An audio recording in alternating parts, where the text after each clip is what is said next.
Hi guys, we're going to share some tips today with how to survive in a blended family unit. Blended families have a whole dynamic of their own and they can be really challenging. So today I'm going to share with you some tips with how you can actually face all these challenges and move forward. And we're also going to share our experience as a blended family. We've been together now for over 12 years and we've faced numerous challenges within our blended family unit. So we thought it would be really great to share some things with you today.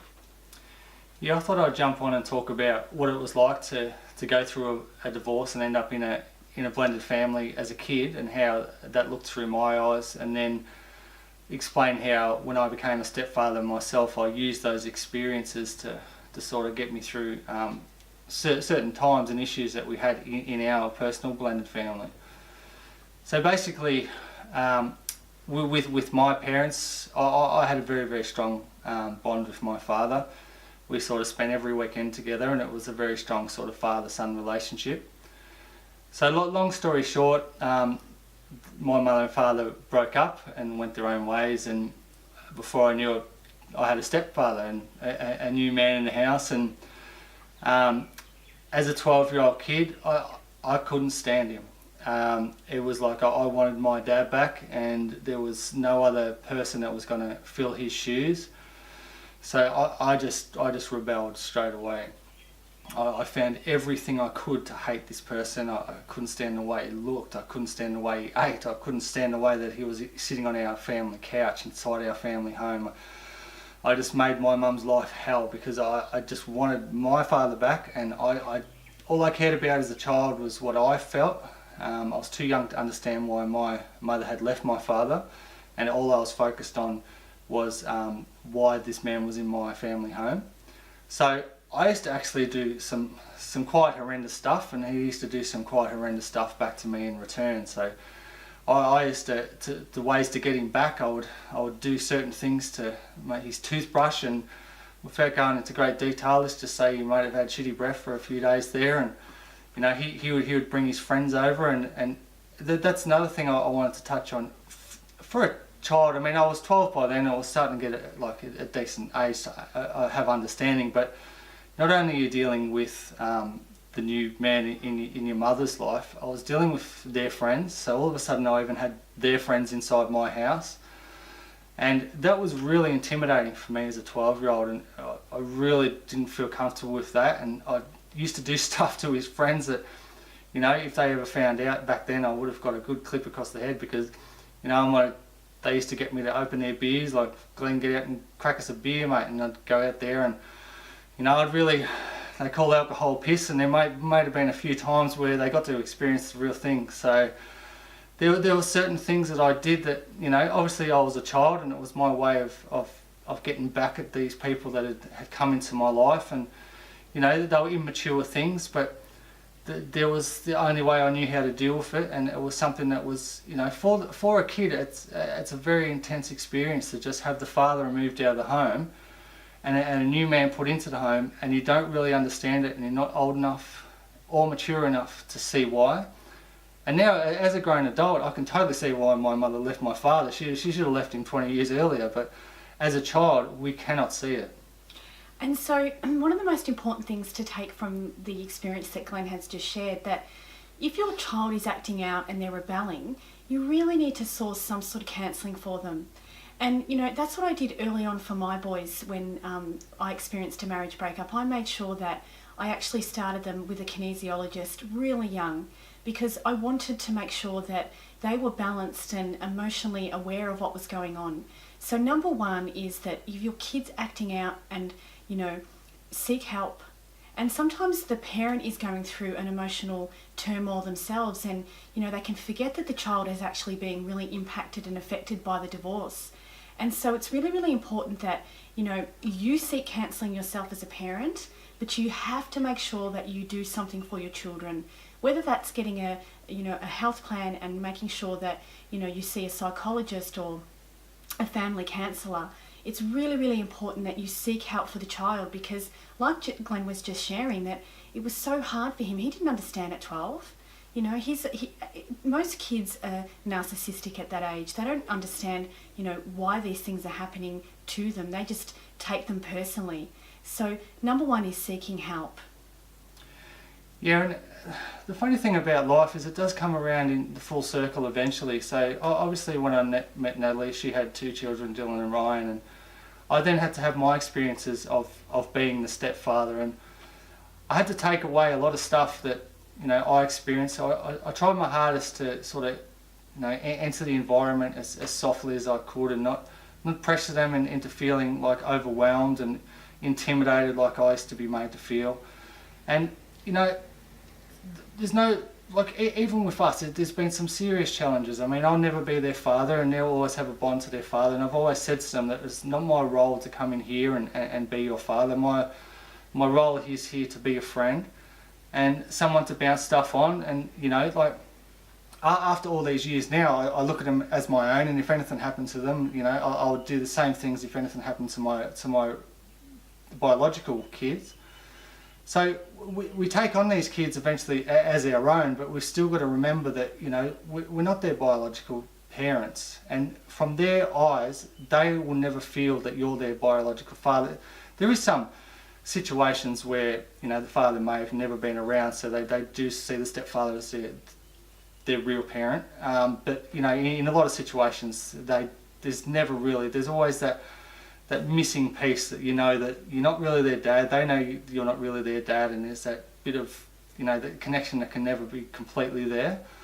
So I was able to use stuff. I mean, like, me and Nellie have a laugh because of the stuff I used to do to my stepfather to pay him back. I'm always so paranoid that the kids are going to do it to me. So anytime they pass me a drink now, I sniff it, make sure everything's all right. If I don't anything wrong, boys, you know, if they're not allowed anywhere near my toothbrushes, that's for damn sure. And I just make sure that, you know, we're good, you know. Like, we always have arguments and stuff like that. It's just normal family stuff. We don't put these videos out to make out that we're perfect and we've got all the advice and we're the most perfect family, because we experience everything that most blended families would experience. But we try and communicate, and we try and work through the issues as they come up, so they don't get blown out of proportion. I mean, there was no communication when I was back there, and I actually ended up out of home at 14. So it got so overwhelming for me. So between the age of 12 and 14, that was enough. I was out of home. And the option to be out of home, living in a youth housing environment, was so much more appealing to being in that environment. That's how intense it was for me. But I couldn't really express. I was such a quiet child that I really couldn't talk about and express to anyone what I was really feeling. So I just ran. And when I ran, I couldn't come back because I had no way of explaining to people what I was feeling. And then it just continued on, and I on occasion would go back, and then I'd feel the same way and then have to leave again. And it just continued on. So it was something I've always said to Nat's boys, that if they're not leaving, we'll deal with any situation that comes up, and no matter what comes to the surface, we'll work for it, but we're staying as a family unit and we're going to go the full distance. And so that's a really good example that Glenn's just used, because he didn't know how to express himself, and every child's different. So, you know, you need to be able to really tap into what your child's feeling. So if they're acting out, you know, they're acting out for a reason, and they're not able to express really what they're feeling. If they're angry because they could be sad about some, you know, resentment that they have toward the whole family unit. So it's so important that you are really in tune with what your child's feeling. And if you're experiencing some, like I said before, some, you know, emotional issues because of a breakup and trying to adjust to the new situation, you have to make sure that you seek some help. Actually, the reason why I became a kinesiologist was because of my marriage breakup. I was looking for, you know, counselling for my children, and I didn't feel comfortable enough to go through the mainstream. And Glenn actually introduced me to his kinesiologist, and I went for my very first session to have the kids some counselling done, and she actually said to me, "No, you're the person who needs the help." And I was really sort of taken back by it. And I felt quite annoyed, actually. And I thought, what was she talking about? I need the help. But when I walked away and thought about it, I really did, because I had so much emotional baggage that I hadn't dealt with. And trying to navigate my way through the blended family was so challenging. And our early days together were quite challenging. And so I decided to become a kinesiologist because the impact that woman had on my family and the changes that I was able to make, that's how I became a kinesiologist. So, you know, My advice is that if your child is acting out, you need to seek help for them immediately so that you can nip it in the bud before it starts. To get to the point where, Glenn ran away from home, So look for the signs, look for the red flags that your kid's displaying. And, if you can't afford to have therapy done, sitting with your child and just letting them feel heard. Most children just want to feel heard. So, you sit with them and you ask them leading questions like, why do you feel this way? And let them answer. Let them share what they're feeling. Don't judge it. Don't come back with anything and feel like, sometimes when a child is completely honest with you and says, look, I hate this situation, you could feel triggered. It's not a time for you to express how you're feeling. Let the child express what they're feeling so that they can feel heard. Every time a child feels heard, they're able to really let things go. And a lot of people don't realise that. Like us adults, we have so many different triggers and, suppressed emotions. And sometimes just feeling heard for an adult doesn't fix it. But for a child, literally just listening to what they have to say, they can let things go really quickly. So, look for help. There's so much help out there. And, we don't want people to end up how Glenn was. Like, Glenn ran away from home at 14. And there's so many kids that do it. Like, there's so many teenagers out there now who are suicidal and have run away from home because they can't cope with the blended family situation. And it doesn't need to get to that point. As parents, we need to, put our stuff aside and focus on the kids. Because kids don't ask to be born into these situations, And so we as parents have to be strong enough to go, this is not about me, this is about my children. And how can I fix it and how can I make it work for them? Yeah, the most important part is like Natalie said, is that communication. I mean, if I'd had that opportunity, I was at a point really in my situation where there was a lot of other stuff going on. It was a pretty crazy environment that, we've touched on in previous videos and so forth, but it was more about feeling isolated and being sort of the quiet child that I was and not being able to communicate. I really needed an adult to be able to do that communicating for me and really guide me, and I was left to my own devices to try and figure out and how to work out what was happening with my life and what I was meant to do. And I didn't want to be in the family home because all of a sudden I felt like it wasn't my family anymore, and that's how I felt. And now as a stepfather, I really try and make sure that Nat's boys don't feel that way. Even with Daniel and Jacob, my biological sons, I always make sure that the boys know that that's their brothers. There's no step anything. They're all brothers. Like, they're all part of the family, and so they feel that real bond there, and that's their family. This is their family home, and I'm secondary to that. This is their environment, and I'll make sure that they've got their areas and they've got a place to be where they can come home every day and feel safe and in their own environment. And like I said before, there's always going to be issues that come to the surface, but the main thing is we never ever let them get to a situation where we can't fix it, and that's where communication gets involved. And so, relationships can be really impacted by the blended family unit, and that's why it's so important to get help straight away.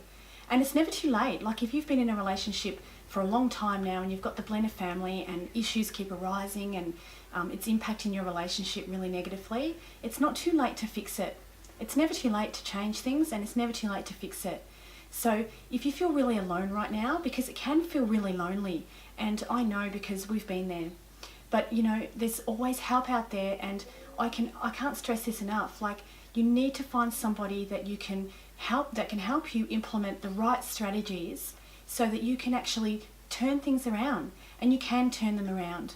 But if you do have a child that's acting out and you don't know what to do with them, just sit with them and let them feel heard and let them express what they're feeling. And if they can't express it with you, you have to find someone that they can express to. So I hope this has helped you guys. And if you have any questions that you need answered, please feel free to send us a message and we'll be more than happy to answer them for you. Thanks for watching. Thanks.